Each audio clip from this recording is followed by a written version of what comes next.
So good afternoon, everyone. I'm Steve Cohen. I'm an attorney with the California Law Revision Commission, the person who's been sending you most of the emails that you've been receiving about this meeting. Thank you all very much for attending this first meeting of this working group, which, as Zoom just announced, is being recorded, so we will be able to later refresh on the discussion that we're going to have here today. Also in attendance at this meeting is Sarah Huckle, who's the Commission's Chief Deputy Director. She will be calling on attendees and keeping time, which I'll discuss in a little bit, and Sharon Riley, who is our Executive Director.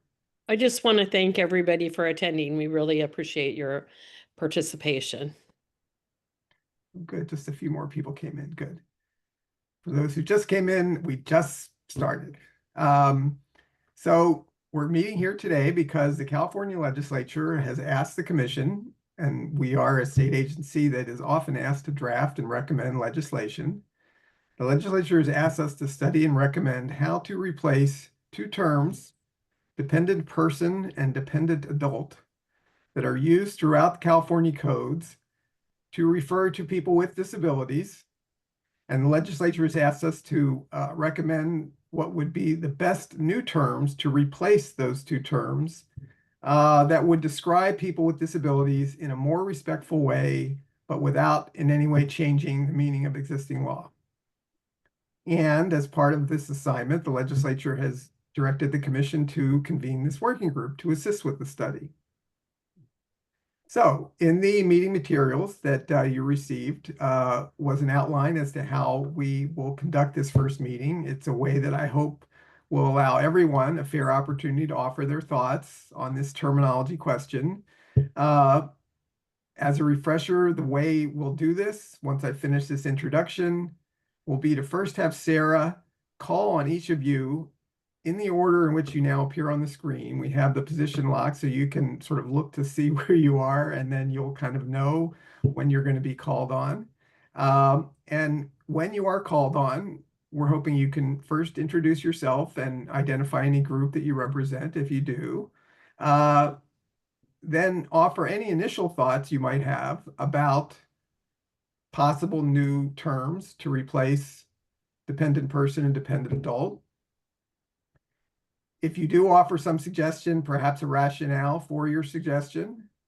And then finally, and this will sort of depend on where you are in the order, any respectful critique you might have of any other suggestion that someone else has made or any rationale that they've offered that you respectfully disagree with and would like the group to be able to hear about. So that will be our first go round. Then if we have any members of the public who are listening to this meeting on Zoom and have a comment they want to offer, we will allow for some public comment. Then we will have a second go round, which will give each of you an opportunity to, again, offer any thoughts you have on any of those issues, either substitute terms, also a rationale if you offer terms, and then again, if you have something to say about what someone else has said. Next, if we have time, because we will end this meeting at 3 p.m., I will then ask, after we've gone 2 rounds, I will ask if anyone has something that they feel they would really want to say they didn't have a chance to respond to in the first 2 rounds. And then we'll see where we are.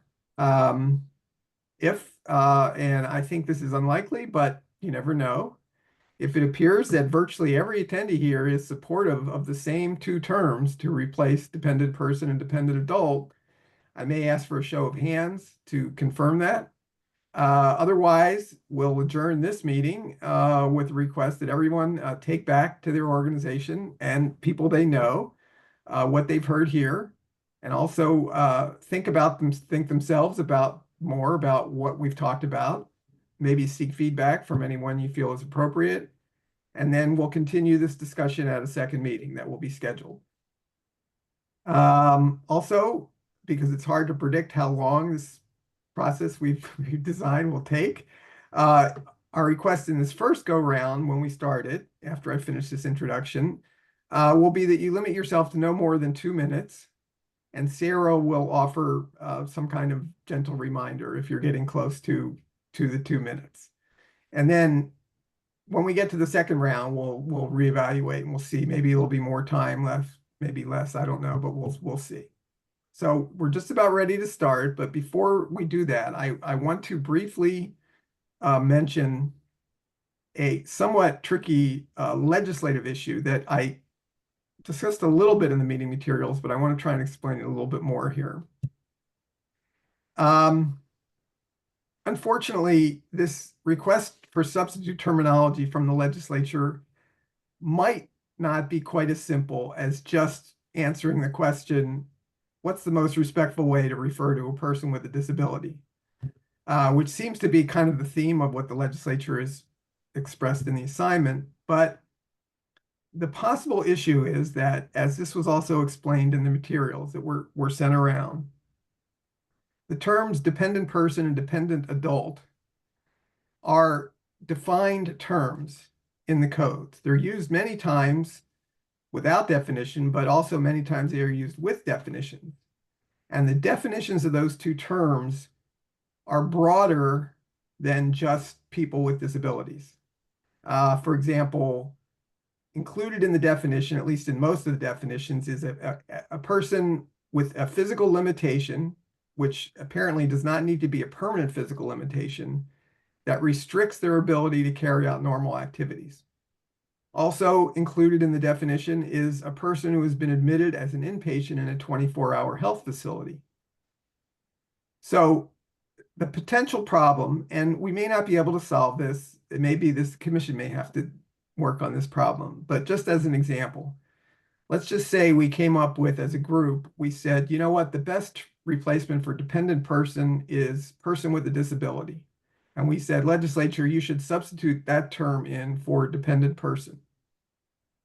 Well, that might work, but then what would happen is there would be a definition of person with a disability in the codes, which would include people that might not be normally understood to be persons with disabilities, like the two examples I gave you.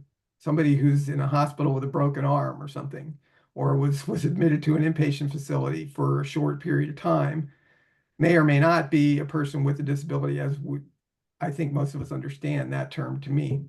So ideally, if there's any way possible, and there may not be any way to do this, it would be wonderful if the substitute terms we could come up with would be broad enough to both include people with disabilities in a respectful way and still encompass these other categories, which are presently in the group defined by the term dependent person or dependent adult.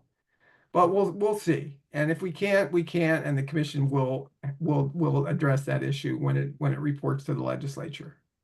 So we're pretty much ready to start with the first go round. Before we start that, does anyone have any question they feel they need to have answered before we could start asking people for their initial thoughts?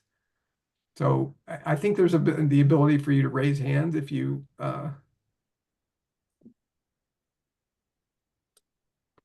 okay, and it looks like everyone has it's at least some name listed there or some identification. So I do see Nina with a hand raised.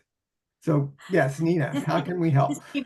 I only just recently, as in, like last night, had a chance to take a look at that really excellent attachment, Word document you sent. And I was sort of like blown away by just how many statutory provisions this covers and all of that. But I just had a basic question. I'm not sure I even completely understand the existing dependent adult definition. Just for my own understanding, where that part in the definition, let's just take that very first one you used in the attachment, including but not limited to, let's see, persons who have physical or developmental disabilities. So does that mean if you've got a developmental disability, you are automatically in this category? Does that just mean if you've been deemed to have a developmental disability, you're in? No, yes, right? That's okay. Right, including but not limited to. Whether or not you're conserved, whether or not anything like that, you're in this definition. Yes. Yes, okay. I would say that. I just wanted to, I'm sorry. I felt like I was kind of overwhelmed by the whole, my head was still spinning. So I just felt like I had to ask. Thanks. Yes, no, total, that's totally fine. And that is, yes, that is often the way definitions are written in code sections. Sometimes it will say, and it's more helpful in my opinion, frankly, if it says something something means blank, which this starts to say, but then it goes on to say including but not limited to. So then you have, and it makes it gives you more examples basically. And so yes, that would be the answer to your question. Okay, so I'm seeing no other hands. Looks Oh, like now I am Jessica seeing Kramer has Jessica. a hand up. Yes, I see Jessica. Thank you. Hi there. I have more of a comment. Is that okay? Sure. Okay, I'll make it brief. Just to piggyback off of what Nina just said, there is just a huge misunderstanding of dependent adult, which is why we're here today. And I think it could be helpful if we look at how the definitions are broken down into language, because, for instance, it would be hard pressed to find a great difference between the definition of dependent adult, as Nina just clarified, or a person with a disability. So I think it could be very helpful for us to really look at the way these terms are broken down description wise, because it is very confusing for many, many people that dependent adult means somebody who is under a conservatorship, a guardianship, or under 24-hour care. Right. Thank you. All right, thank you. And Sarah, I need to note that it doesn't look like the screen lock is working or has worked because Nina moved out from her first position and at least on my screen went somewhere else. Yeah, I think what happens is when people raise their hands, it automatically just goes to the upper left-hand corner. So Okay. we're learning. So, but why where'd Nina go? She's down, she moved all the way into the She's next. now fourth to the right. Okay, well, all right. Hopefully we'll stay in the same position now. Steve, can you hear me? Steve?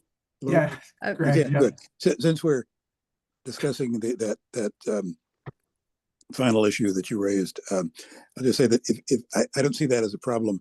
If you look at the definition of disability in the penal code for purposes of hate crimes, it's in 422.55 and 0.56. You'll see that it's very broad and it certainly includes everything that is in the current definition of dependent adults, dependent persons. Okay, thank you. All right. Also, we should definitely have hands raised. People should definitely use hand raising if they and wait to be recognized if they can. That would be most appreciated so that because I'm afraid with this number of people, we may start having people all talking at once and then we'll lose track. Okay, so if we have the screen in place, it looks like, well, I don't know. Sarah, do you want to take it away? Maybe you can just call on people in the order of which you see them on your screen. Sure. Let's see if we start in the upper. Jessica Kramer, would you like to go first? Yes, thank you. I'm going to keep it simple. I think that our best bet is to stick with dependent person being replaced with person with a disability and dependent adult being replaced with adult with a disability. Okay. Do you have any, I think it's kind of obvious for reasons we've already started to talk about why that would be what you're suggesting. Is there anything else beyond what we've kind of talked about? The idea that that's what most people understand to be the term. I mean, that's the term the legislature actually used in the assignment. One question I'll ask you because maybe this may be relevant to what other people suggest also.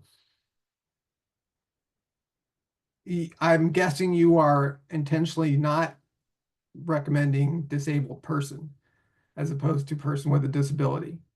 And do you have any, you don't have to, but is there any thought you have? Apparently this is something of an issue, and I just wanted to give you an opportunity to talk about that. Thank you. Yeah, I appreciate that. I would be okay with disabled person or disabled adult.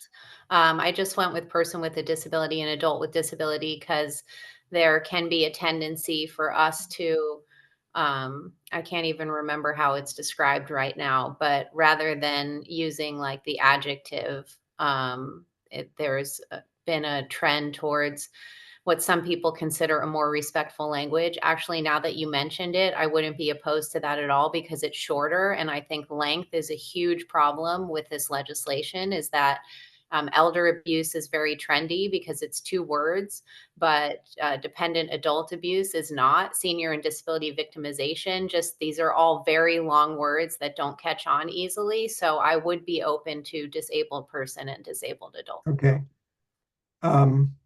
So let's see. So Ruthie, I see you have a hand raised, so that's fine. We'll And so if I could just add, when you introduce yourself, if you could mention the organization you're with too, that would be helpful. yes, thank you for pointing that out. I'm sorry. It's My name is Jessica. Yes, so my name is Jessica Kramer. I'm the founder of Reach SD Senior and Disability Advocacy. okay. Thank you. Steve, if Okay. it's okay, may I? Yes. Okay. My moniker on the screen says no barriers. If you rewrite that correctly, no barriers at yahoo.com is my address. No barriers, NO, Barriers Disabled Access Consulting and Advocacy Services is there in my consulting firm of 30 years. And I am also with Californians for Disability Rights, and I served for 10 years on the legislation negotiating team with CDR. And we fought long and hard for people first language. California adopted people first language. We are not the disability. We are not. We are people with disabilities, and we fought long and hard for that. And I will object to any change to that. And this is not the same as how we eliminated the R word. That was semantics. That was reworking the devaluation and people who were called that word, and how people in power mimic people with disabilities and make fun of us and devalue us. So the R word was easy to eliminate, which California did. California eliminated the R word in every single statute, which was fabulous. A lot of hard work, but very, very necessary. Nike, in their advertisement for a goat shoe, reduced us to drooling, glassy-eyed morons in power chairs. That image stuck, and we are still obviously dealing with that.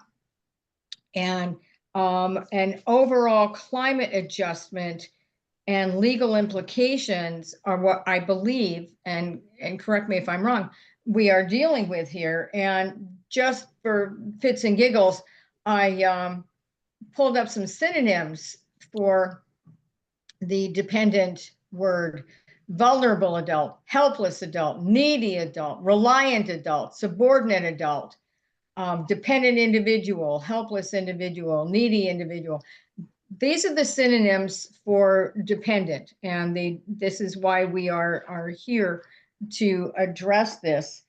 And I think that in order to comprehend the depth by which this word or these words are used, and it's too broad to say that it applies to anybody with a disability. And the concept of it applying to someone who is in an acute care hospital, they had a car crash, they got sick, their disability, or they had a surgical complication, whatever. And I can tell you that this just gives people within the healthcare structure tacit permission to control everything. Would you mind And finishing your it's thought, please? unfortunate. So the Okay. dependent adult, and trying to find not exactly a synonym, but a replacement, is going to be very complicated. And we cannot lose sight of where we're starting from. We're starting from eliminating the R word. We're starting from people first language. Thank you. Okay, thank you very much, Ruthie. Appreciate it. Okay. Sarah, next. Hey, looks, can we go to Regina Marie? You're available? You skipped, I see Carmen in it. Does my order look different? It looks like Carmen was next. Okay, sorry, I'm totally blind. I'll share that. So if I can't see the screen, so I may have some limitations. I hope you guys can all still see me. Yes, we can. Great. Okay, I'm Regina Brink, and I'm with the California Council of the Blind, the Director of Governmental Affairs and the first Vice President of the organization. I do want to say that People First language is one of my ultimate priorities. And that is because it's, as someone with a disability, it is super important that people see me as a person before they see any other condition. And it's a psychological thing when you label the person before you even recognize their personhood. So this is extremely important to us. And it's something that is sort of, I'm just as strong as the previous speaker. It's pretty strong. And I want to emphasize that to anybody that doesn't live daily with a disability. It is very disheartening to have your condition precede you in a document, because I think it reduces us to the condition. Secondly, dependent, I think I don't like any of the synonyms either. And we have to pick something, and I'd like to hear that disability definition read, because I can't read the screen and read at the same, listen to the screen and read at the same time in my case. But I just would like at least person with disability, adult with disability. Maybe we have to define that out, maybe say permanent or temporary. I would like to know the implications of that. In other words, does that mean that people have the ability to take away your decision-making power because you're called a dependent person? If that's the case, then we really need to think deeper about it. Okay, thank you very much. I will very briefly respond to the question in case people don't have the meeting materials in front of them in terms of the current definitions. I'm only going to read one of them, and because most of them are very, very similar. Dependent adult means a person, regardless of whether the person lives independently, then there is an age provision, who has physical or mental limitations which restrict their ability to carry out normal activities or to protect their rights, including but not limited to persons who have physical or developmental disabilities or whose physical or mental abilities have diminished because of age. Dependent adult includes a person, again, the age range, who is admitted as an inpatient to a 24-hour health facility, as defined in some sections of the Health and Safety Code. The second question you ask, Regina, about the implications, how this term is used in code sections, that would take hours to discuss. It's used in many different contexts, often in provisions that offer beneficial treatment to people who are defined as dependent persons or dependent adults, but there could be other applications as well. So we should try, if possible here. I know this is difficult because I know everyone is passionate about this, but we really would like to hear everyone in sort of an orderly way. And so, Claudia, I see a question, but is it possible you could ask your question when you're called on, or is it something you think is important to raise now before anyone says more? I did have one additional question. Okay. So I don't see people with sensory, it says physical disability. That doesn't always cover sensory disabilities, which is people that are blind, deafblind, hard of hearing, and low vision. I'm concerned as to whether that's included or whether it needs to be. It's an excellent point, and that's not part of our charge here, but it's certainly something we will make a note of. I don't even want to make a guess. It seems to me Right. like it likely would be included in physical disability, but the term physical disability, but I will try to find some answer for that to you separately and see if I can get back to you about that. Thank you. Okay. Okay, Sarah. All right. Carmen, would you like to go? Good afternoon, everyone. My name is Carmen Ruiz Ochoa. I am with the Department of Developmental Services. I'm in the Autism Service Branch as a project specialist. And Steve, thank you so much for sending us all the content and giving us detailed instructions on how to go about exploring the different definitions and also coming together with this very difficult task. I'm going to just say it's a very difficult task because we're talking about a minimum of 4 different categories of individuals with lived experiences that cannot be summed into one. Yet that's what we're being tasked to do. So I do recognize that lift, and it was quite difficult when exploring the synonyms, which as to the previous individuals that have spoken, was quite difficult to read the 50 different synonyms that actually were not person-centered and maybe dependent adult may have been the best option given the synonyms listed. Needless to say, I gave it some additional thought, and there are 2 things that stood out. One of them being something that would categorize people with both physical, cognitive, developmental, and also the age component of limitations, of looking at it as a vulnerable adults. That could be a human experience potentially, and that subsequent to other states and maybe language that they use, vulnerable adults seems to be a common term to describe a general group of individuals. Subsequently, another thing that comes to mind that I would like to put out there when we're talking about person first language and how to center this is looking at potential adults with support needs, as it could be another way that could be temporary and not exhaustive to explore.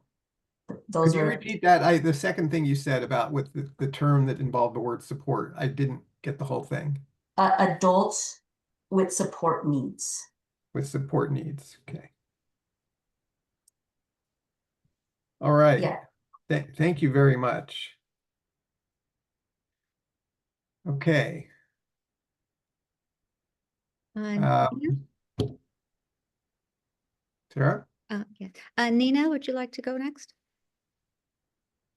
Sure. I, came prepared to say, and still do, want to say, persons with a disability is, we're good with that as, the least offensive or whatever term. And, but I do want to ponder this adults with support needs. I think that might have a useful aspect too. I just, I'm really appreciate the comments so far on, the importance of, people first language, and we totally support that. So that's where we're at for now, but I'm really interested to hear everybody else's comments. Thanks. Thank you. And Nina, would you like to share your organization as well? Oh, sorry about that. Yeah. Nina Spiegelman, I'm the policy director for Disability Voices United. We're a statewide advocacy organization directed by and for people with disabilities. Mostly we started in the developmental disabilities world. It still are very much in it, but like to feel like we are, there for people with disabilities across all disabilities. So thanks. Thank you so much. Bobby Dutta? Hello, my name is Bobby Dutta, and I'm a co-chair for Statewide Disability Advisory Council. And, this is a very tough process to come up with one word that's going to satisfy everyone's concern. I wanted to simplify the process, and rather than looking at one definition, because there are so many statutory definition exist already, that might circumvent whatever I say for one definition to another. So my simplified version proposal would be just say qualifying a dependent person or qualifying dependent adult. I know it doesn't put the person first in the category, but putting the qualifying somewhere within this line would eliminate controversies when you apply the statute to whatever means that you're trying to do it. Thank you. That, Let's see. Idianka, I apologize. I know I'm misspelling your name. Would you mind correcting me? Yinka. Good afternoon, everyone. My name is Audie Yinka Glover. I also go by Yinka. Thank you so much for the opportunity to be a part of this committee. I am representing Disability Rights California. I'm specifically in our investigations unit.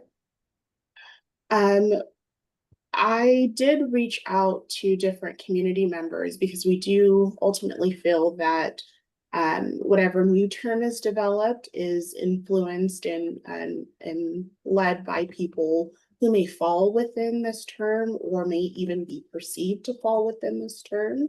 Maybe they've been mistakenly determined as dependent in a situation, and so they should be given space to ultimately come up with the new term. So hopefully, you know, why we've come together in this instance won't happen again. I think some terms that folks have shared with me so far, and I'm still reaching out to folks, so this isn't a complete list. What I found really interesting is one of the first comments was asking why the term needed to be changed in the first place.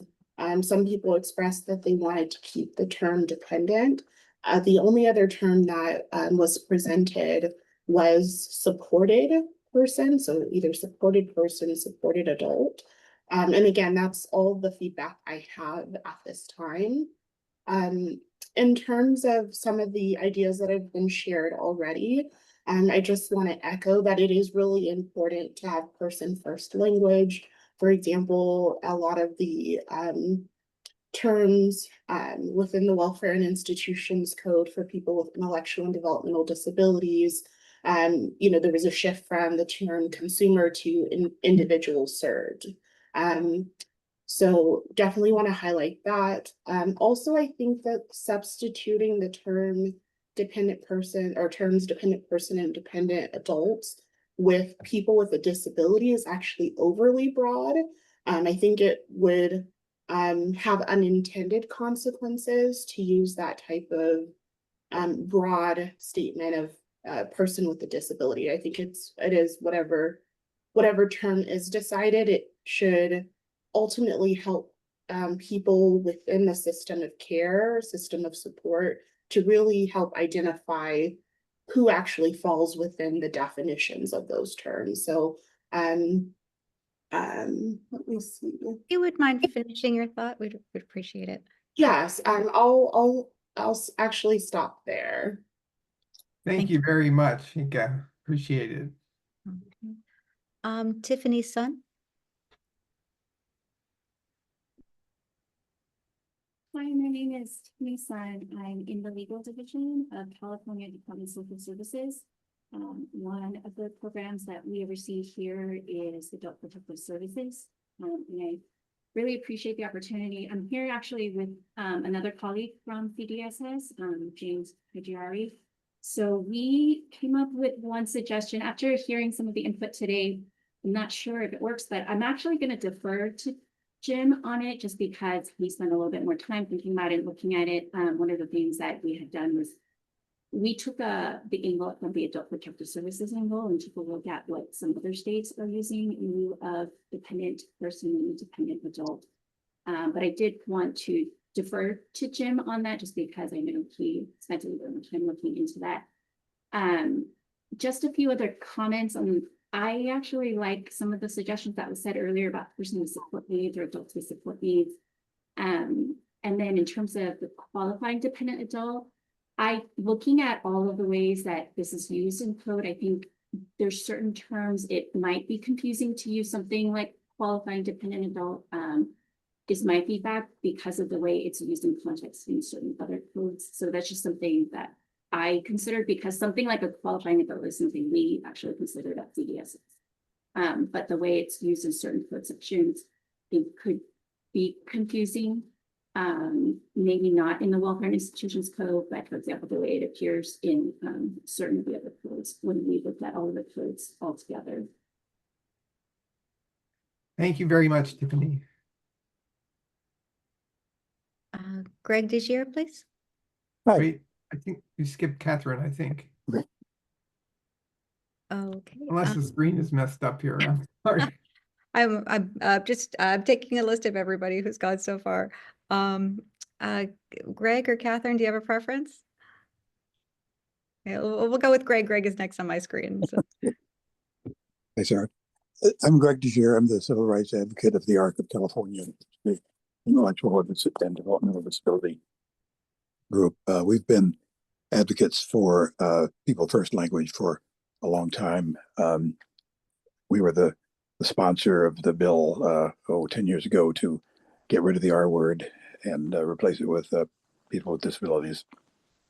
And we were the sponsor of the bill to expand the definition of disability in the penal code as to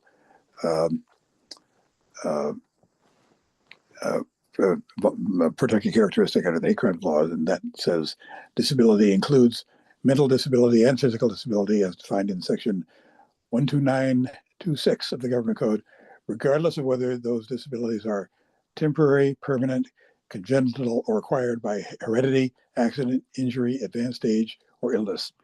And then we added this definition is declaratory of existing law to make it clear that we weren't expanding the law, we were just defining what it already was. And then we were the sponsor of the bill a couple of years ago that directed the commission to undertake this work. So we've always liked the people first language as the most respectful and clearest and broadest of the different possible definitions. At the same time, we recognize that the disability community is not unanimous on that. I think it's probably the more general consensus, but it's not unanimous. And there are people who prefer to be called autistic people, for example, and or other terms. I think we need a single statutory term, but I think it would be a good idea to include language that this does not prevent or people from using and being respected for using the individual terms that are most meaningful to them.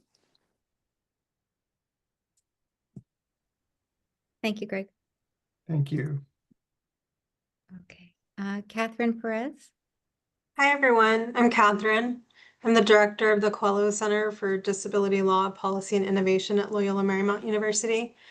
My pronouns are she, they, and I am a queer Latina, proud granddaughter of Mexican undocumented migrants. And I am also someone with psychiatric disabilities and a sister to someone who is autistic and has intellectual disability. And I had 3 suggestions, and my first 2 were supported adult and adult with support needs, or adult with care needs, for the reasons that have already been articulated. And then my third one, I haven't heard yet, which is rights holder adult requiring accommodations. I know it's a little bit longer, rights holder adult requiring accommodations. But this one, I believe, emphasizes the person's equal status under the law, shifting the focus to what society provides, not what the person lacks. Thank you. Thank you very much, Catherine. Thank you. Tony Anderson. Hello, Tony Anderson. I'm with the Association of Regional Center Agencies. And Steve, thanks for calling me and helping me or inviting me to be part of this No problem. conversation. The first time I heard about it was when I was at the Davis administration, and we started getting a lot of feedback regarding this term from the disability community, saying that it needed to be fixed because it was offensive, and the term dependent adult. And that was, as you know, a while ago, 2002. So I definitely agree and have tried many times and did work with Greg for many years together. So we did the Pavley bill that people have talked about, and it's 1381 Pavley. And that was, I can get you that information if you think that would be helpful at all, because it did change language as well and remove the R word from statute. But this is definitely a hard one, and so I do appreciate what Catherine said. I hadn't heard some of those later terms, but my daughters are both special ed teachers, and they have a different terminology now that they're using. You know, it used to be mild to mod teachers, and they would reference each other in these ways, and it just meant that somebody was mild or moderate. So those were offensive over years, and so they use support needs terminology as well, and I think it's interesting. But I know I definitely have always heard that people with disabilities would have been the easy replacement, and now I'm of course now beginning to learn that it's not easy. But if we could come somewhere that's simple, I have been hearing more and more from people with disabilities that prefer a disability first language, which is a shock to somebody who's been in people first language for a long time, in terms of the advocacy. So, but it is where the community is. They're at different places. So I do think that we do need something different if we can, but also I've noticed that they can be used interchangeable, like within the same sort of paragraph, different references, as long as they're sort of defined. I wondered, like, a little bit of what Greg was talking about. Can we come onto something, land on something, and then capture all of the concerns of the others through a definition of what the something is? And so that's just sort of probably not as clear as I'd like it to be and easy, but that's sort of where my thinking is right now. Thank you, Tony. Thank you. Claudia Center. Hi, thank you. This is Claudia Center. I'm legal director at Disability Rights Education and Defense Fund. I guess I would strongly urge against us using the general person with a disability or disabled person. Just because there are so many other civil rights laws that use that, and we're talking about something very specific here.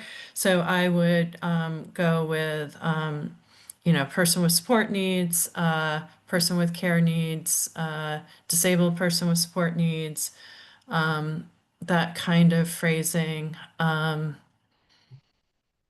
that's all I'll say. Thanks. Thank you.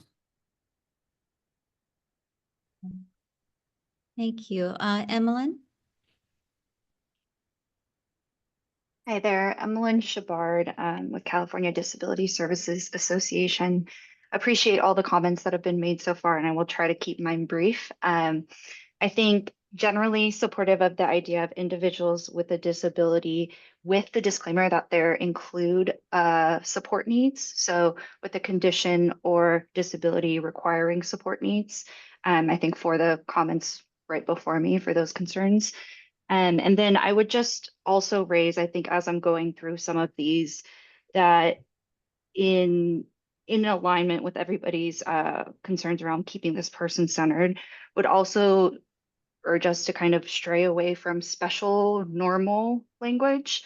I think that I used to be in the legislature, so really appreciate being a part of this conversation, because this is the stuff I kind of nerd out over.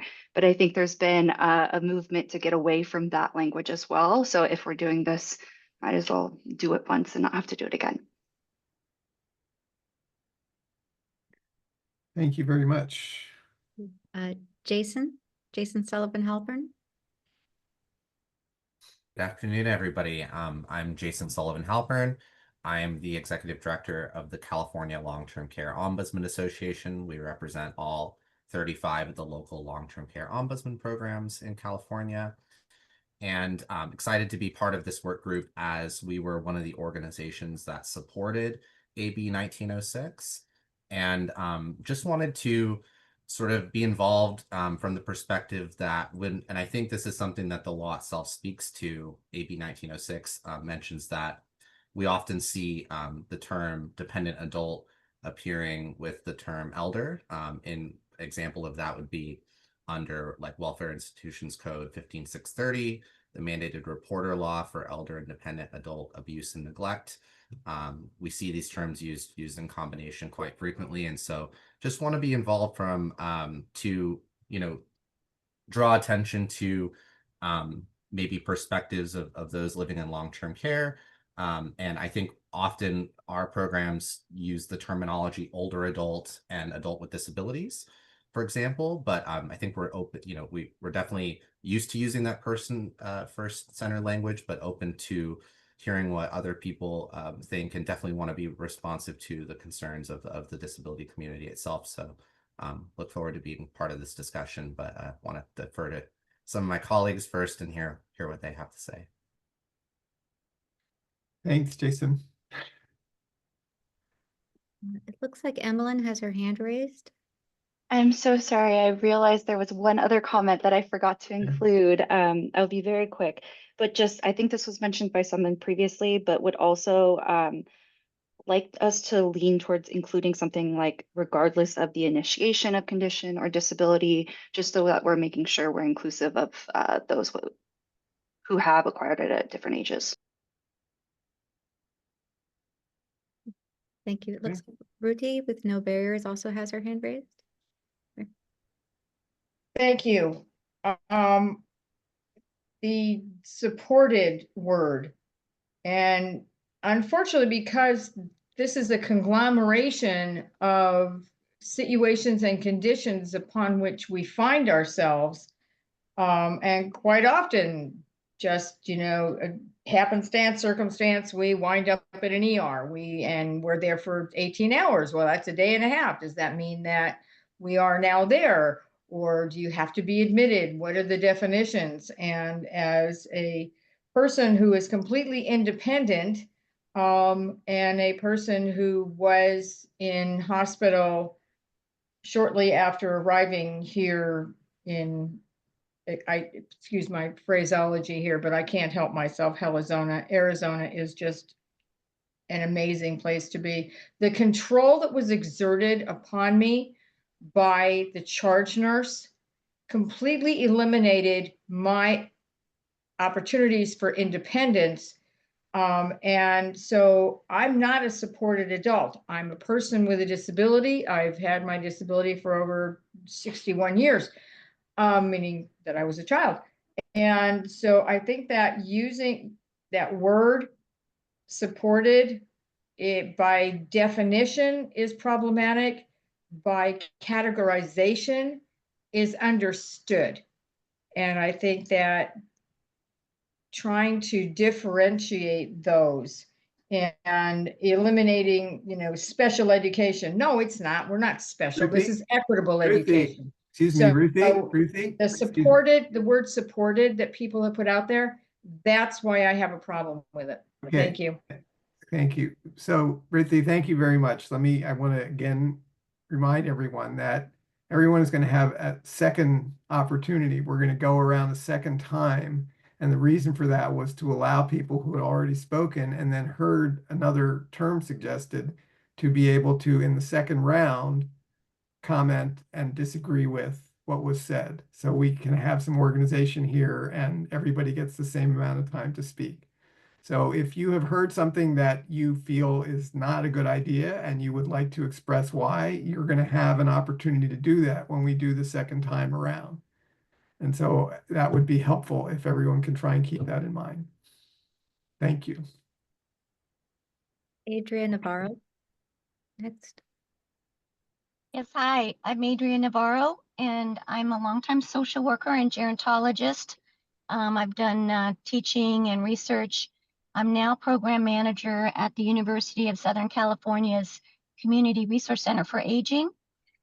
And I guess as I approached this project, I wasn't as focused on the term as I was the definitions. I just wanted to see if we could blend what we've commonly called a disabled person and an older person to deal with the functional issue that might be going on for somewhat of any adult 18 and older that has needs.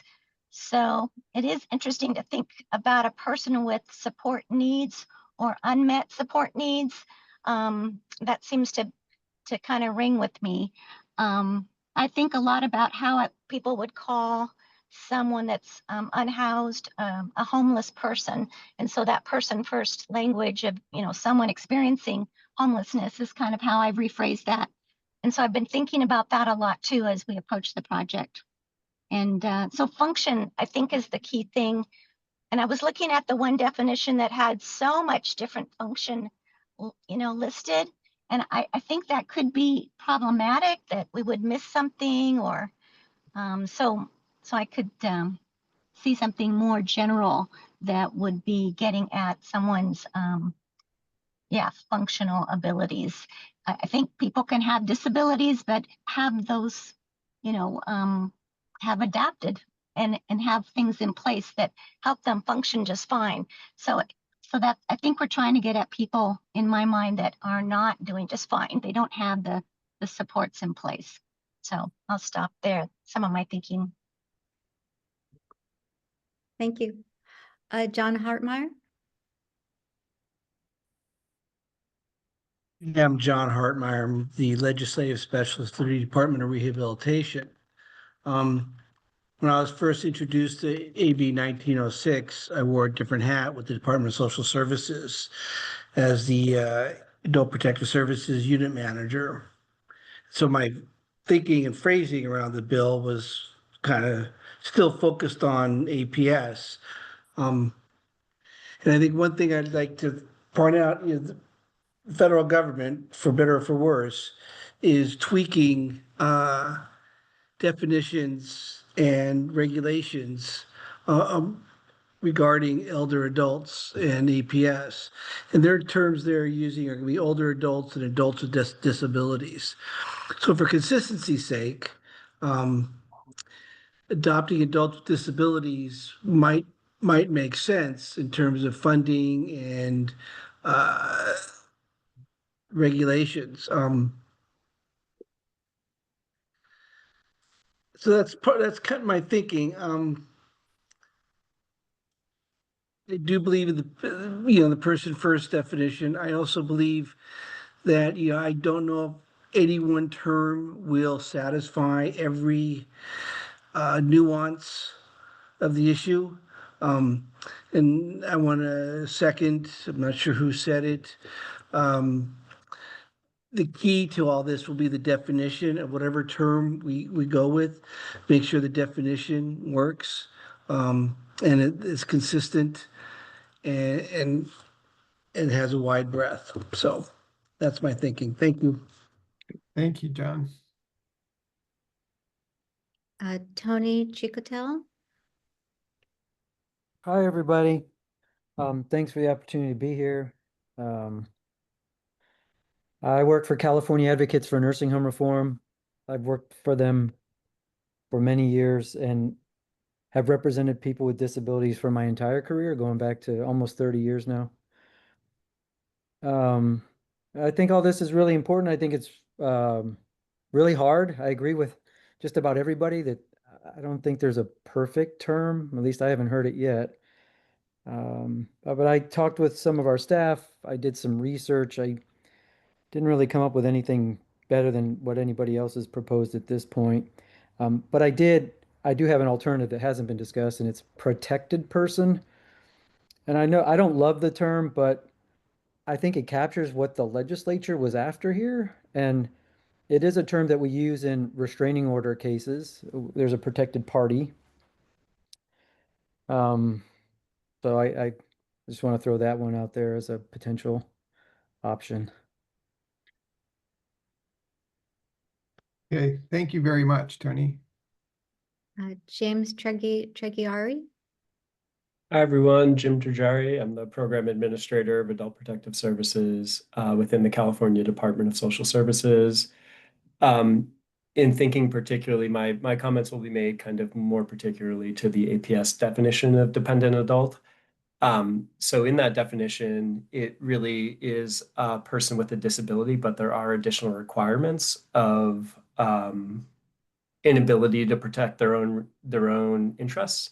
And so one proposal we've seen in looking at other APS programs across the nation is at-risk adult.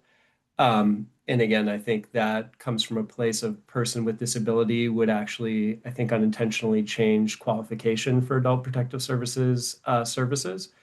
And so wanting to avoid that kind of confusion and not having a kind of specifically defined term when it actually has additional requirements attached is kind of where we've been looking at it.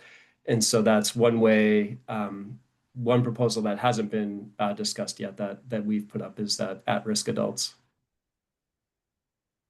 James, can I ask, or Jim, sorry. Yeah, that's okay. I thought I heard you say that you thought there might be some confusion or some possible overlap that would not be a good idea with some term. But oh, sorry, if we just switch to person with disability, using that as the alternate term, because there are additional legal requirements to qualify for adult protective services. So it would actually, I think, create confusion because it's not just that the person has a disability. There are additional requirements to meet that dependent adult piece of the code. Okay. All right. Thanks. I appreciate that. Thanks. Adam Willoughby.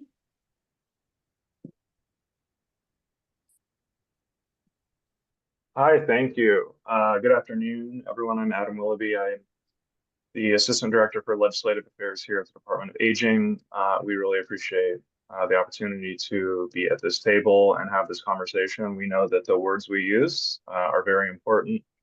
We've had similar discussions, which others have alluded to, around the terms senior versus older adult, also ombudsman versus ombudsperson. So these are not easy conversations, right? We've heard others talk about the lack of sort of good synonyms, and I looked for synonyms myself and nothing immediately jumped out at me. But I think what has resonated with me thus far, the terms that I've heard that make sense are adult with support needs and supported person.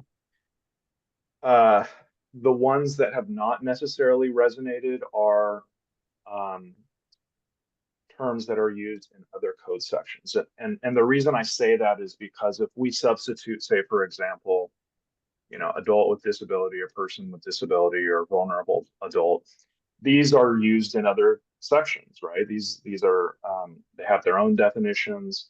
And so if we substitute, do we equate, do we conflate, do we muddy the waters, and do we make it more difficult for us to understand the code? So I think what I'm saying is I would just be cautious about doing a straight substitution of an existing term. I would be more in favor of us coming up with something new, right? Like an adult with support needs or supported person. So this is a great conversation. Happy to be part of it and see how it evolves. Thanks very much, Adam. And thank you so much for your patience. Christy, it looks like you were the last person on my list. Hello, good afternoon. I'm Christy Sepulveda-Burchett with Educate Advocate, and I was reviewing education code, and it's very much in line with what Carmen had originally suggested because they often use individual or student with exceptional needs. So I really like this idea, and it sticks to the person-centered, person-first language of adult with support needs or person with support needs. And I think it's also really important that word be support and not supportive, So I really like that Carmen had used that word specifically, support, so adult with support needs or person with support needs. And thank you very much for allowing me to participate. Okay, thank you very much, Christy. So, okay, that's one time around. So do we have, Sarah, do we have anybody who's member of the public who's been? There is no one else. I believe everyone has had one chance to speak. Okay, so that's pretty good. It's only two. We still have a little time, and we have enough, certainly enough time, hopefully, for another go round. I want to offer just a couple of thoughts here. Because we at the commission, we spend a lot of time playing around with words to try to like make things fit in a certain way. And I just wanted to offer some comments, not any preferences, but just some observations here. It's possible that some of the objections that some people have to some of the suggestions could be addressed with a slight change in the suggestion. So, for example, a number of people have mentioned adult with support needs.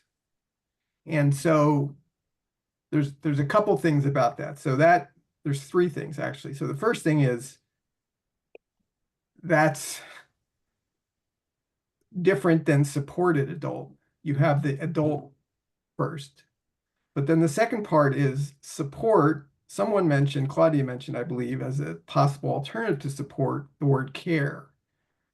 So that you could, in other words, you could think of this as having like three components, and you might be able to sort of move things around so that you would get the right combination that worked. The third part is the word need. My sense, and I hadn't heard anybody say this, but my sense is that some people might feel that saying that someone has support needs may not be accurate or may not be desired because it suggests something that may actually not be true. I mean, the first part of these definitions talk about whether or not the person can live independently. So support seems like it could be a good word, or care could be a good word, but maybe not the need part. Maybe some word that suggests that they are, someone at one point used qualifying or eligible or something that uses the word support and connects it to the person, but doesn't say they are like absolutely needing support, would be some way to possibly move these things around a little bit. Another word, Tony C, I have, and so this is an example. So he offered two suggestions. He said protected person, which again is that's a fact, like they're protected, as opposed to protectable, which was another word that was offered. So I guess I'm just urging that you might think about whether there is a way to sort of blend what some of these suggestions are and see if there isn't a term, and certainly I would say that the suggestion to not go with person with disability because it's already used in other contexts, that makes some sense as well, because I will tell you that the existing terms, dependent person and dependent adult, while they are defined in the code sections that I gave you in the materials, and a number of sections are subject to those definitions, the terms also are used in many other code sections without specifically applicable definitions, which is kind of a problem. Because if you don't have a definition, the word dependent adult or dependent person is used, then you got to kind of guess what is meant. And maybe the answer would be, well, look at all these definitions. They're almost exactly the same. So we can pretty much assume the legislature must have meant that those definitions apply. But if you were to put person with disability in one of these code sections, it doesn't have a definition attached to it. Now you might be guessing because there are other definitions in the code, I'm assuming, for person with disability. And so now you have a problem where you're potentially grafting in a new definition, and that's a change in the law. And that's a problem because the legislature specifically said, don't do that. So just, this is food for thought. We'll go around again. But I just wanted to offer that the notion that there might be a term similar to care or support or protectable, something that doesn't say this person definitely has that. They're definitely having a need for something like that because they might protest that, but that they would be eligible for it or qualify for it, or would be kind of some word that I couldn't come up with that would sort of fit with that word protected or support or care. Okay, so let's go around again and see what new thoughts anybody has. Okay, so I am definitely going to need more than 2 minutes, but I'll speak as concisely as possible. The first thing I want to do is push back a little bit, Steve, on what you just said with person with disabilities. I think we can all agree that this group wants person first language. I'm totally in support of that. I would appreciate if before we assume that there are terms in the legislature right now, definitions or uses of persons with disabilities, that we actually find a place where person with disabilities is could be problematic rather than just guessing. And I'm going to explain why. So a majority of what this terminology is used for is in the context of elder and dependent adult abuse, and that is primarily with law enforcement. People don't care if an elder has functional limitations or not. If somebody's 65 or older, law enforcement is more than willing to charge an elder abuse. If you go to court, you need a restraining order, you're 65 and older, no problem. But if you're a dependent adult, suddenly it becomes this quagmire of, are you disabled enough? And I would like everybody here to understand that I am a dependent adult, and I have an invisible disability, and I have been dramatically abused in the 20 years since I became disabled, whereas the first 20 years of my life without a disability, I did not experience any of the abuses that I've experienced since I became disabled. I do think we need more people that qualify as dependent adult in this meeting.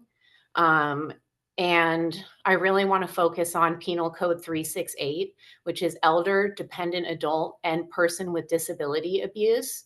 Most people don't know PC 368 includes persons with disabilities because the way the law was written in order to be able to identify somebody qualifying for PC 368 or charging a PC 368 is based around the term dependent adult. And within the legislature for PC 368, it doesn't go into persons with disabilities, but a dependent adult is a person with a disability. A dependent adult is somebody between the ages of 18 and 64 who, regardless of living independently, cannot carry out normal activities or, and the or is extremely important, protect their own rights. And a lot of times that or gets mistaken for an and I do want to comment, I appreciate the perspective from Adult Protective Services, where there is a definition plus additional criteria. I do not believe person with disabilities would change the way APS works at all, because APS will identify. Finishing your thought, please. Yeah, I'm sorry. I'm gonna need like another minute or so. APS will still be able to identify additional criteria, whether or not it's dependent adult or persons with disabilities. But there has been a lot of work done in the legislature to get law enforcement to be more inclusive and not just assume the person needs 24-hour care or has a conservator or a guardian. And a lot of this work is to get law enforcement to include more people in the protections.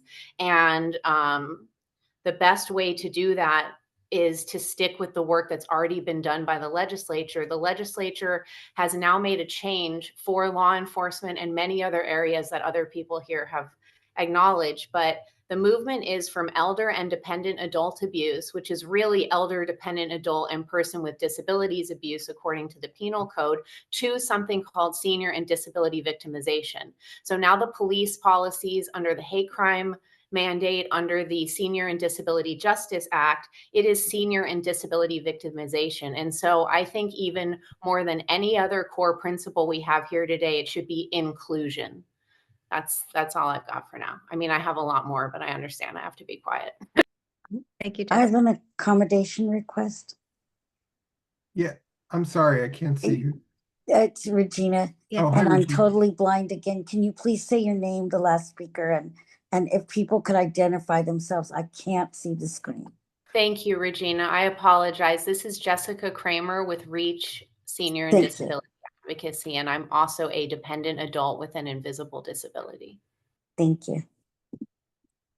Okay, thank you very much. Just to address, I mean, I just was doing some search here.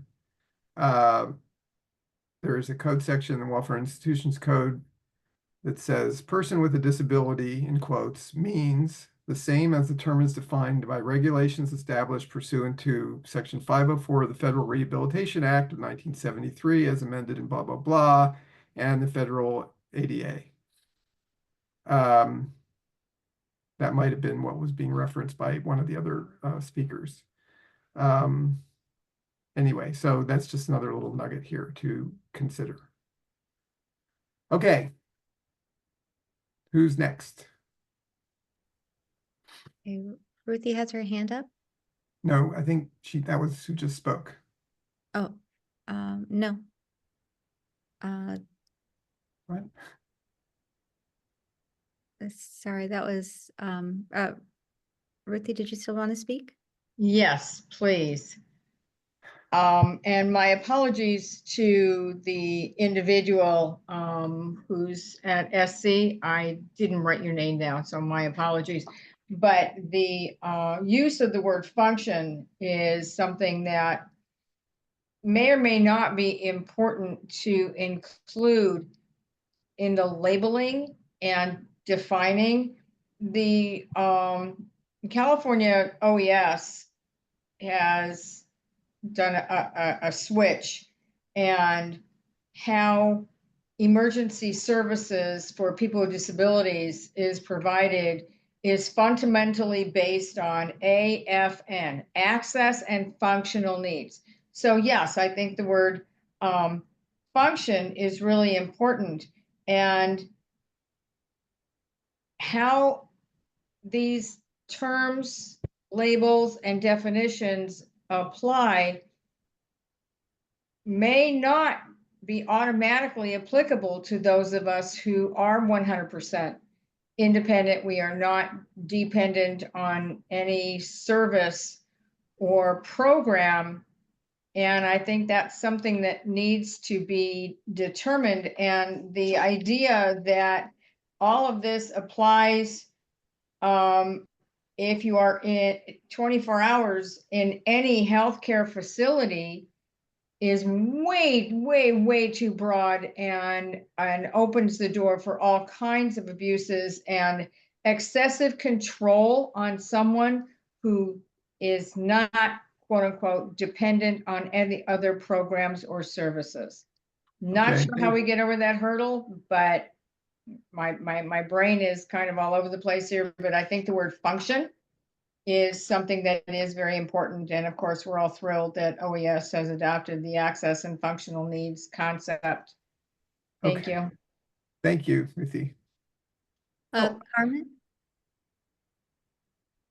Carmen Ruiz? Yes, thank you. Steve, I appreciate the context for observation to consider the language being used. I really Oh yes, thank you, thank you. Carmen Ruiz Ochoa with the Department of Developmental Services in the Autism Services Branch. I had a few things that resonated as we went around our first round. James from Adult Protective Services really speaking to maybe the new language, the new term that could be utilized to separate the potential use of at-risk adult or something to that. many of the the terms being used are already within definition, which could be a little bit problematic. So thinking outside of the box with maybe a term that is not a term already within the definition could be helpful. So really value the at-risk adult one. One of the other things that I had mentioned initially was around the term was vulnerable adults.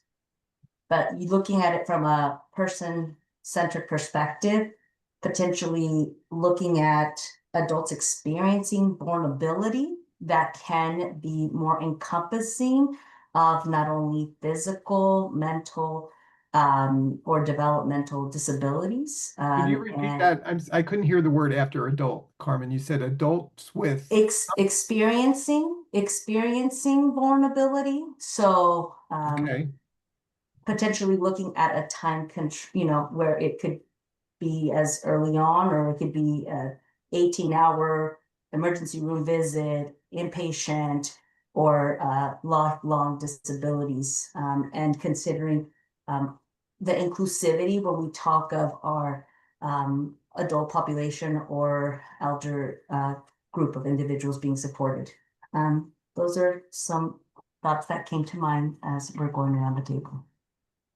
Okay, I want to ask a question here for other people to think about, because this sort of gets at what I was trying to say before. So that phrase, adults experiencing vulnerability, suggests, which seems to be similar to something about needs.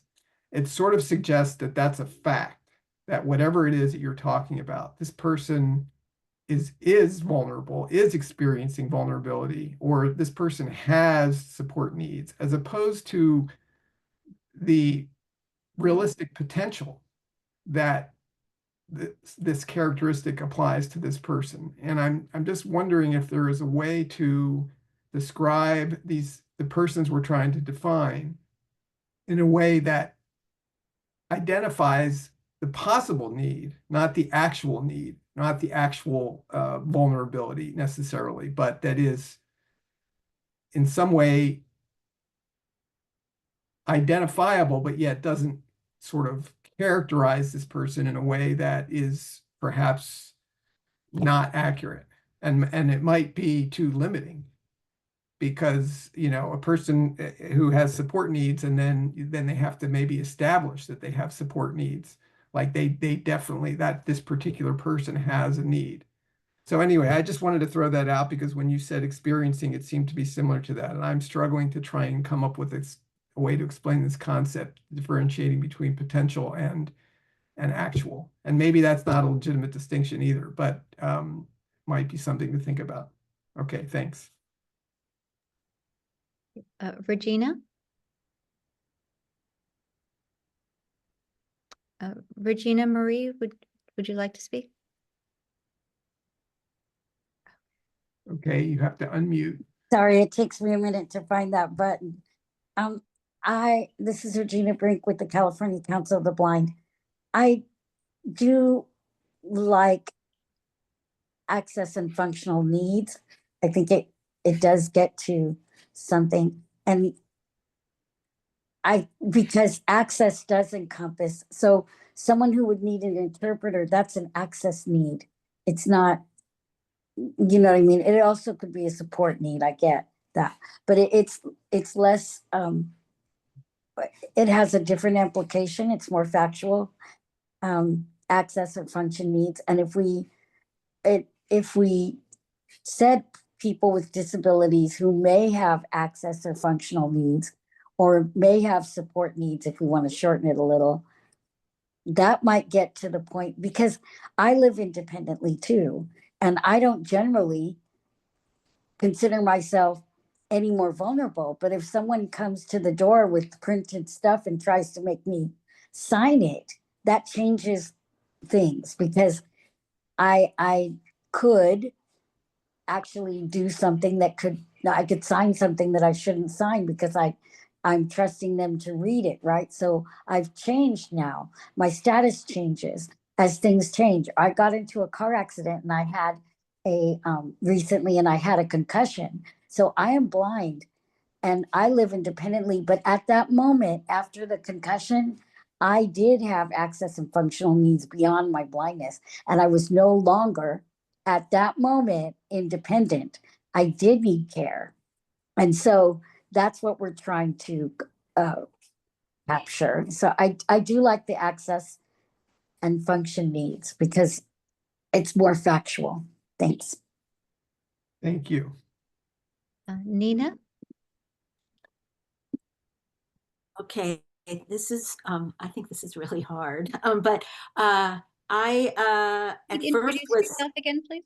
oh, I'm sorry. Yeah, Nina Spiegelman, Disability Voices United. I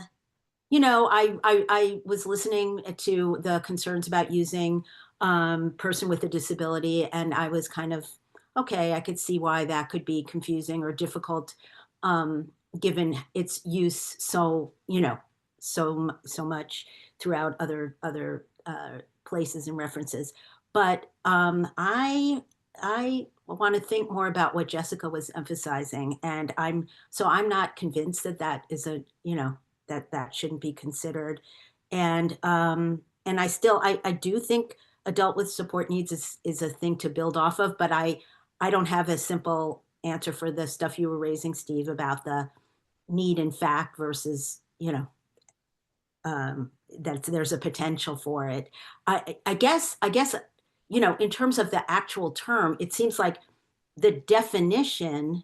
I mean, we're not supposed to be we're changing that term, but we're not changing definitions, right? And Correct. the definition does include regardless of whether the person lives independently.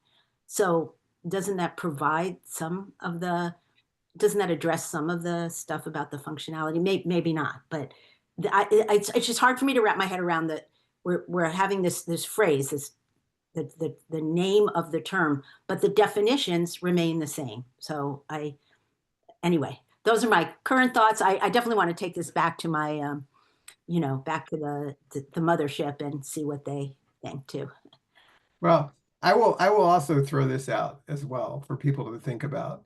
So the assignment from the legislature was to recommend new terms that treat people with disabilities more respectfully without substantively changing existing law.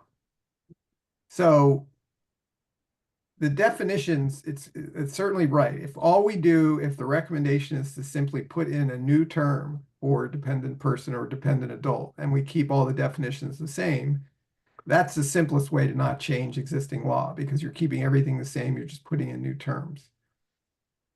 If there's a problem with doing what the legislature says, if we find it's impossible to do it and keep the definitions as they are, theoretically, a much more complicated proposal would be to break apart the definition in some way. It would be very difficult to do, and I'm certainly hoping that that's not where we end up. But if we never can come up with any term because there's a limitation based on the definition and we're stuck with this definition, there might be some kind of tweak that might be possible that would allow for substitution of another term that would in some way apply to only a part of that definition, possibly. It's a maybe for sure, but anyway, I just wanted to throw that out also. Okay. Who's next? Bobby Dutta? Yeah, this is Bobby Dutta with Statewide Disability Advisory Council. After listening to all the participants, it has become very clear to me that this is a task that's going to require more than one meeting and one discussion to solve and come to a consensus. Everyone's got a perspective, and they're all very valuable point of view being expressed. I really appreciate and enjoyed listening to everyone. But I still think that the dependent person, dependent adult, changing that into more respectful way is going to require a little more thought, keeping the definition the same.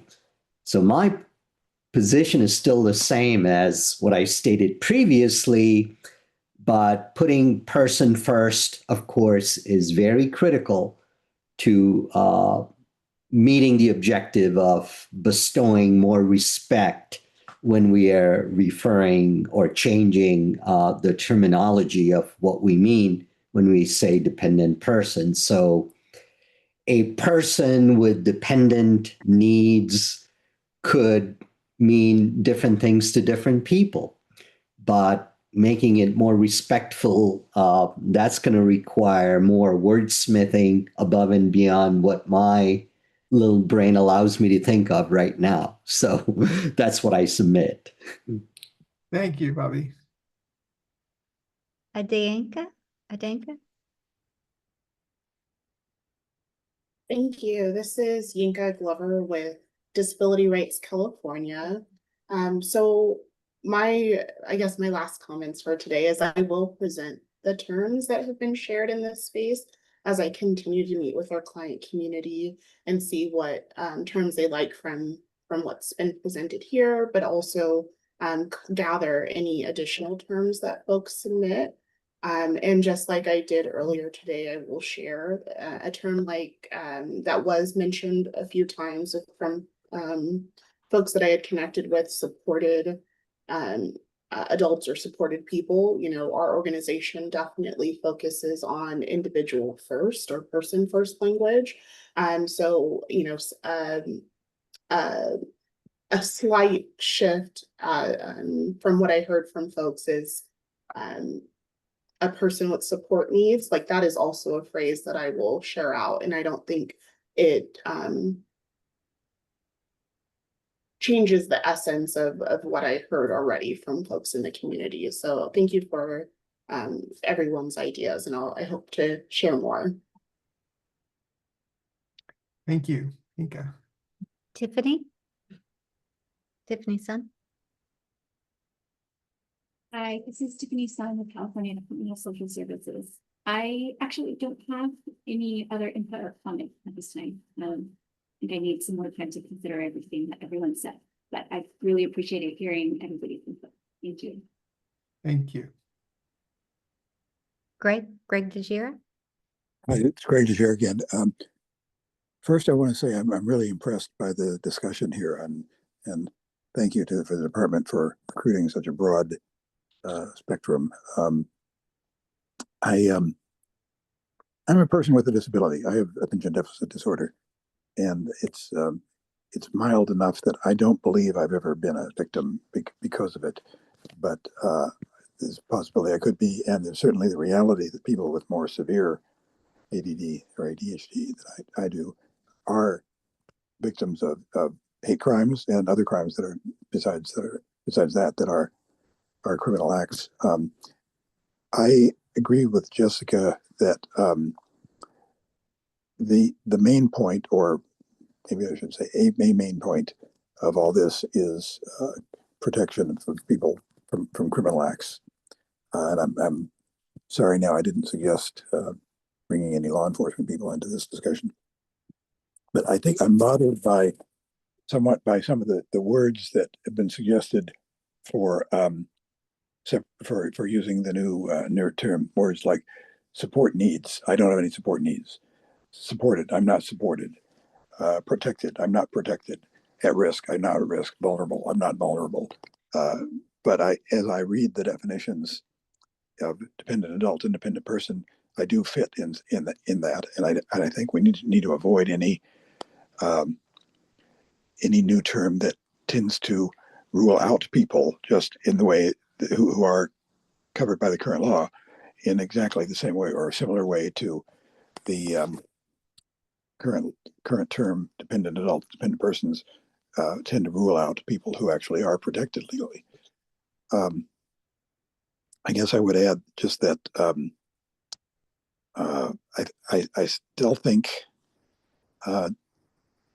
people first language, people with disabilities, persons with disabilities, persons with other adults with disabilities is probably the best way to go. Although I recognize that it does not exactly meet the definition in the penal code or other codes. But unless we can come up with something that covers everything that's covered in current law, that uses a term other than people first language, person first language, then I would be in favor of sticking with person first. Thanks, Greg. Thank you. Catherine? Hi, this is Catherine. I have wordsmithed a new consideration. Catherine, would you mind sharing your organization again, please? Oh, my apologies. This is Catherine Perez. I'm the director of the Coelho Center for Disability Law, Policy, and Innovation at Loyola Marymount University. And my new suggestion is adults requiring support accommodations. Adults requiring support accommodations. And I mean, I still like adults with support needs, but and ultimately I'm going to go with the consensus, but I keep thinking that and I'm not the first person to critique this or think about this, but you know, I go back to, don't we all have needs? Don't we all have support needs? Don't we all have access needs, whether or not we're disabled? And again, I like the idea of throwing in language that again puts it more to shifting the focus to like the social model of disability, shifting this focus to the person's equal status under the law, to what society is providing, not to sort of the medical model, deficit model. So throwing in something like rights holder adult, or under this version, adults requiring support accommodations, throwing in the term accommodations. Thank you. Thank you. Steve, can I add something? I guess this is an accommodation thing that I forgot to say. That as you've pointed out, the legislation requires the department to come up with a new term without changing the definitions.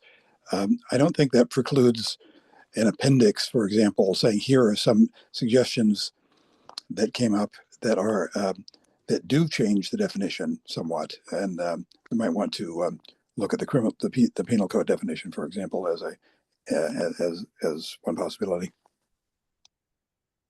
Okay, thanks. Tony Anderson? Okay, this is definitely not, I thought by now it'd be easier. It does help me if, you know, to clarify that we're not changing the definitions and which of the terms that we're using would fit in there. Your organization, Tony, please? Oh, sorry, the Association of Regional Center Agencies. I did like that last one brought up. Well, who brought that? Catherine brought that last term up, and she repeats it so I can remember, and then now I can't remember. But I felt that one was a new thing that kind of resonated with me and seemed to fit inside the definitions. I just know the dependent person has to be removed, and I'm just sort of looking for something that would make its way. And then the argument for why disabled or person with disability now is compelling to me. So I'm sort of moving from that area. So anyway, that's not really solid, but that's where I'm thinking now. Okay, thank you. Mm-hmm. Claudia Center?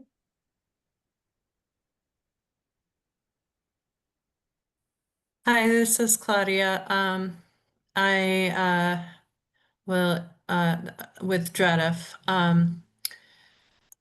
I will generally support some of the ideas, for example, that Kathy Perez and Carmen raised.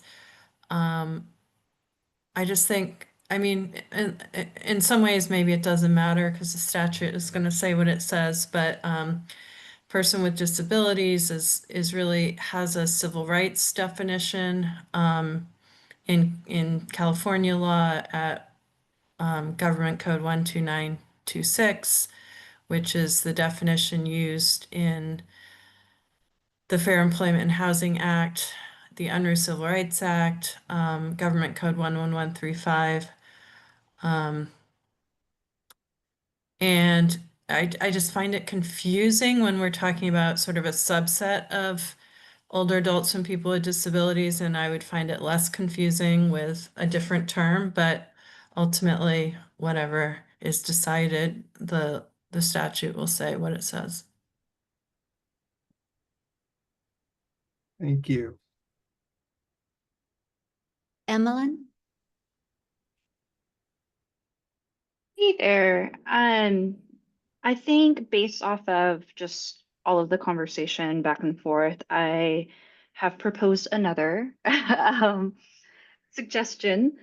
And I know someone said that they hate the lengthy ones, but I can't help myself.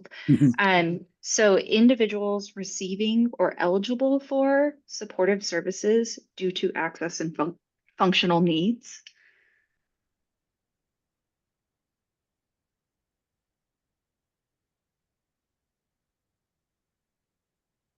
And that's all I have to say.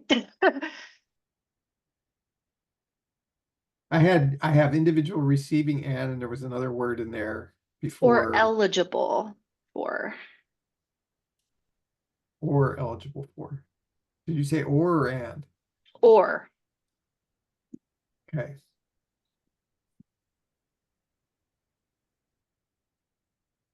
Okay, thank you. Jason?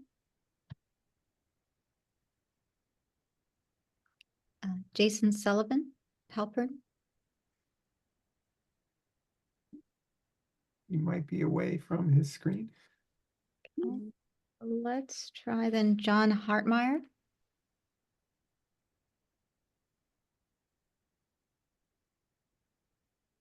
Hey there, John Hartmeyer, Department of Rehabilitation. I guess I don't have much to add other than I'm just reread AB 1906 and basically what the mandate is. It's to recommend consistent and comprehensive updating of the term dependent adult and dependent person currently used in California codes. I guess my feeling is it's an impossible task to come up with a term that's going to satisfy everyone in this committee. That's not 6 sentences long or, a William Faulkner novel. The purpose for AB 1906 was, for legitimate reasons, people were finding the term dependent adult as insulting, restrictive, throw an adjective out there. So I just don't know if we're going to satisfy all corners of this issue. And again, the term does not define the person, and we got law enforcement penal code, we have WIC, we have California code, we have code, as Steve laid out, how many times terms are mentioned in the various codes in California. So I guess I am most comfortable with persons with disabilities, only because it's somewhat simple. It's a person first terminology. And again, it creates some wiggle room in the definitions. So that's my 10 cents. Thank you. Jim Tragiari? Hi again, Jim Tajari, Program Administrator of Adult Protective Services within the California Department of Social Services. In thinking about it, I guess I think Steve, you spoke to this earlier, my only caution would be against currently defined terms. And so I think, that's kind of the discomfort I spoke to at the start of my comments was that, that having a specific definition would create murkiness.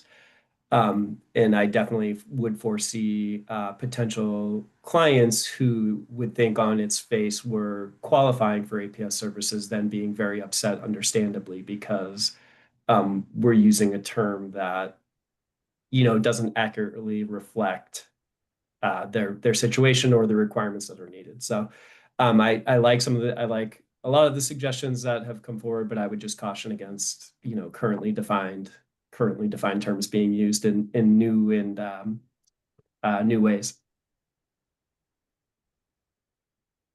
Okay, thank you. Adam? I would, yeah, oh, again, Adam Willoughby, Legislative Affairs Deputy, Department of Aging. I would very much align my comments with the previous speaker, Jim. I would be very cautious about just trying to shoe in or substitute a term that's already defined for some of the reasons already stated. Then we have conflict, right? We have conflict between a term defined somewhere else, and if we're inserting it for dependent person or dependent adult, it's just going to cause a lot of problems. So I would just give voice to to coming up with a new term, and some of the ones that have resonated with me, again, adult with support needs, supported person, and I think I also heard adult experiencing vulnerability. I think if it were me, I would sort of continue to noodle on those, to drill down on those, to see if either one of those or a variation of those could be acceptable to the group. And ultimately, I'm going to go along with what the consensus of the group is too. So thank you for this discussion. It's been really good, and that's all I have. Thank you. Christy? Hi, again, this is Christy Sepulveda Burchett with Educate Advocate.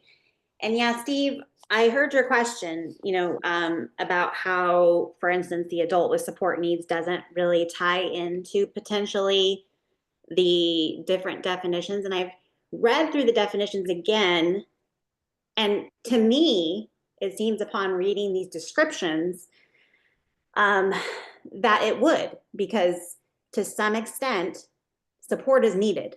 We don't have to say whatever extent that is, but they are adult with support needs to some extent, whatever that is. So I would hearken back to that. I don't see an issue with that personally, but I'm not an attorney. I'm just a mom. So that's my interpretation of it. So thank you. Thank you, Christy. Adria?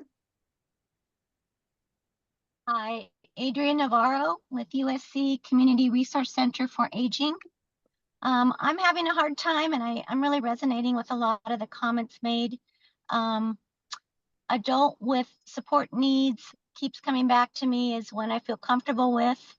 I was thinking adult experiencing impairments. And I think persons with disabilities, I wouldn't be upset if we had to go with that. So that's kind of where I'm landing. I'm done.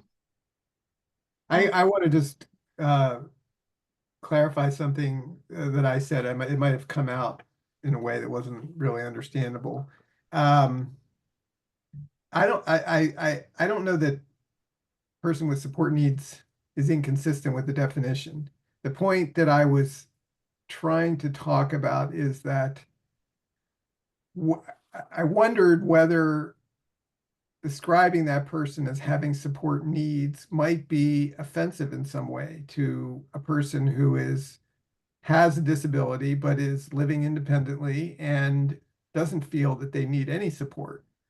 That was my only concern about that term, and whether there would be a way to say support something that wasn't quite need, but like eligible, qualified, something. And I've been searching for words synonyms would work. Would the word unmet work? A person with unmet social needs? I don't know if that clarifies at all. Yeah, I mean, maybe. Okay, can I jump in there or would you rather not? Sure. Okay, If we we've have- been through the round, if we've been through Well, everybody. if Well, we have two more. Is Tony Chicotel still with us? I don't see him on here. And then Jason Sullivan Halpern. Did you want to? Do you have anything? Second Yeah, round for you, Jason. apologize. I had to step away there for an urgent call, problem. but really appreciate the robust discussion today. I joined this group thinking that you know, given what was said earlier, we might just land on something like an adult with disabilities or person with disabilities rather early on in the process. But I've been pleasantly surprised by some of the alternatives offered and look forward to brainstorming further. Okay. Thank you, Jason. So if we've been through everybody a second time, then sure, we have what looks like 12 minutes left. So sure, absolutely. Let's hear anybody else who has anything that has their hand up. I was going to respond to the suggestion of unmet needs. That flies in the face of existing. Greg, would you mind introducing yourself? Oh, I'm sorry. Greg DeGier again with the ARC. Saying unmet needs flies in the face of the fact that people have met needs, but they can still be victimized. I'm nearsighted. I need to have. I need glasses. That's a met need. But if somebody commits a crime against me as a result of that, that's still just as much a crime. Okay. And I think we're still thinking too narrowly. We're not looking at the criminal justice side of this enough. When we all the talk about support needs or supported or things like that. I think Claudia had her hand up first. Thanks. I actually am not sure what Craig meant about the criminal legal side, but I do think there is, I mean, it's not just having a disability, it's being eligible or qualified or having a support need for a particular statutory program or status. So I don't see like support need as necessarily as being sort of incorrect or offensive, but you know, maybe I'm in the minority. Thank you. Christy? Yeah, and this again is addressing Steve's point about it being potentially a negative. Again, let's go back to the definition. It says here that a person has a physical or mental impairment that substantially restricts their ability to carry out normal activities or protect their rights. That's going to require support. So that's not negatively, speaking about a person. That just by that very definition, there's going to be a requirement of support of some kind. So I don't think it's a negatively impacting, statement. That's my 2 cents. I appreciate that. And I was just throwing that out because I don't know the level of sensitivity that might be involved. And, a person could have limitations that restrict their ability to carry out normal activities and they're just happy to live with it. That's fine. That's my, lot in life, but I'm fine. And I don't need help from anybody. I'm not saying that would be true. I'm just trying to avoid something that somebody would say is putting them in a box that they don't think they're in. But I understand what you say. And I think I'm kind of like maybe splitting hairs here a little bit because it does seem like there would be a need. Whether they choose to have that need fulfilled or not is maybe a different question. But okay, thanks. And Jessica? Yeah, I would just like to thank everybody for the robust and creative conversation. Or Jessica, could you name your organization as well again? I'm so sorry. Jessica Kramer, Reach SD Senior and Disability Advocacy. Thank you for the correction. I would just really recommend that when we leave here today, that everybody go and look at the Senate Bill 338 Senior and Disability Justice Act, as well as the AB 449 hate crimes model policy update. I think it's really important that we look at what this term means and how it's used, which is again primarily in protecting people from abuse and criminal acts. And so taking a look at Senate Bill 338, Senior and Disability Justice Act, the AB 449 hate crime updated bill, as well as Penal Code 368, which is either elder and dependent adult abuse, but the mandatory policy for law enforcement is now called senior and disability victimization. Thank you. Thank you. Regina? Yes, I favor people with disabilities because it's simple and under this category. But if we wanted to add something, I would suggest something like who may have support needs or who may need accommodation. And that might be enough to, because if you put in the word may, it doesn't mean that I absolutely need it, right? But it does say I may need it. And that might help in getting more of a consensus. I think people with disabilities, if I'm not mistaken, what you read refers to Law 504 and the ADA. And so I think we have to pay attention that not how it's used in the penal code or in this code or in that code, but what is the actual definition, because it's in those two laws. Am I correct about that? I just want to make sure I'm correct about that. And so we would, for understanding what people with disabilities means, we would go to the ADA and the Law 504.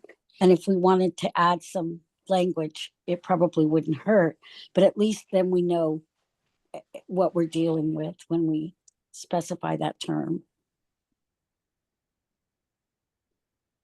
Jim? Thanks.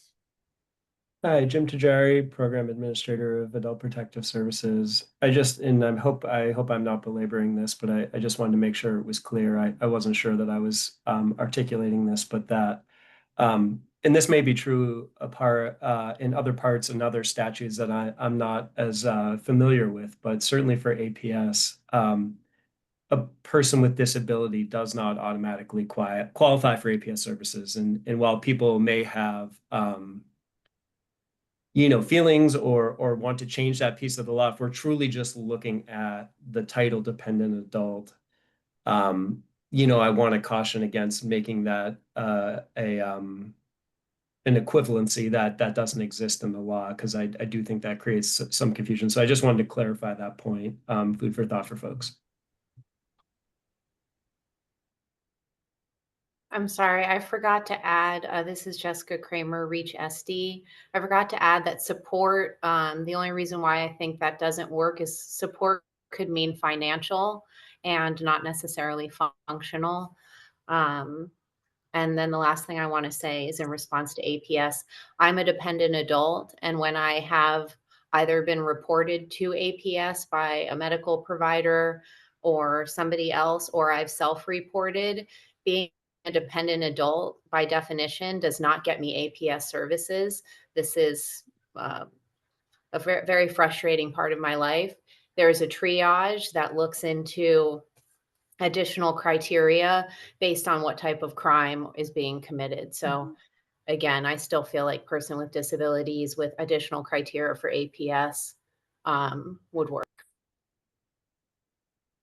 Thank you. Okay, well, we're 6 minutes to 3. So not seeing any other hands. I really, really appreciate all this feedback. This is very helpful. I mean, we're not done, obviously. But we have material for another meeting for sure, for people to think about this and take what we all heard here back to their people that they work with and friends and associates, et cetera. And maybe we're getting closer. We will schedule another meeting. I will do the same thing again, where I will give lots of choices. So hopefully we can get everybody back and and we'll see where we are. And, you know, we'll report, we have a commission meeting coming up next month. The report will be, we're working on it. It'll be a status report to the commission saying, you know, we've had vigorous discussion and we're gonna be meeting again, and we're gonna hope to get to an answer here soon. Anybody feel free to send me an email anytime they want with any thoughts. You'll be getting an email from me again, you know, with a doodle poll asking about when we can next meet and you can attend. Any last questions anybody has? This is Yinka. I'm just curious with the first poll that was sent out for attendance or availability. It extended all the way to the 12th. Were there dates on there in common on the 12th, or just or was this the only date that worked for folks? Well, I mean, there was no date that worked for everyone. This was the date that worked for the most number of people by far. So there was no dates after this that had this many people. So yeah, I think we need to do another poll, and I need to put more choices out there. I mean, I think this was a good number, but it would be great if we can get everybody back, the same people who are here today, because, you know, they all have the benefit of everything that was discussed. I don't know that there's there's no time limit on the study, the assignment from the legislature. I mean, we're trying to, you know, make progress on it, certainly as best as we can. But I think it's better to have dates where we can get as much input as possible. So Catherine had her hand up. This is Catherine with the Quello Center.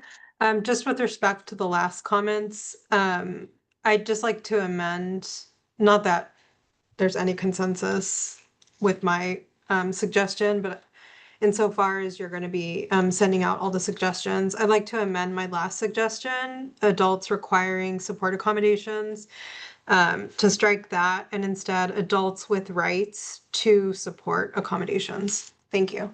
Okay, well, that's fine. I was not going to be sending out everyone's suggestions. You know, the recording of the meeting is recorded. I was just going to send out another doodle poll to ask everyone about when they can come to a second meeting. And, you know, if people need to access the recording, I don't know exactly how we do that, but we can try to make that available, I guess. But that's why it's kind of important to try and have some continuity among the people who come back, because I imagine most people will have in mind already what was suggested by a number of different people. Okay, well, thank you all very, very much. Really appreciate your time and your effort and your contribution. I look forward to seeing you again sometime soon. Thanks. Thank you. Okay. Thanks. Bye all.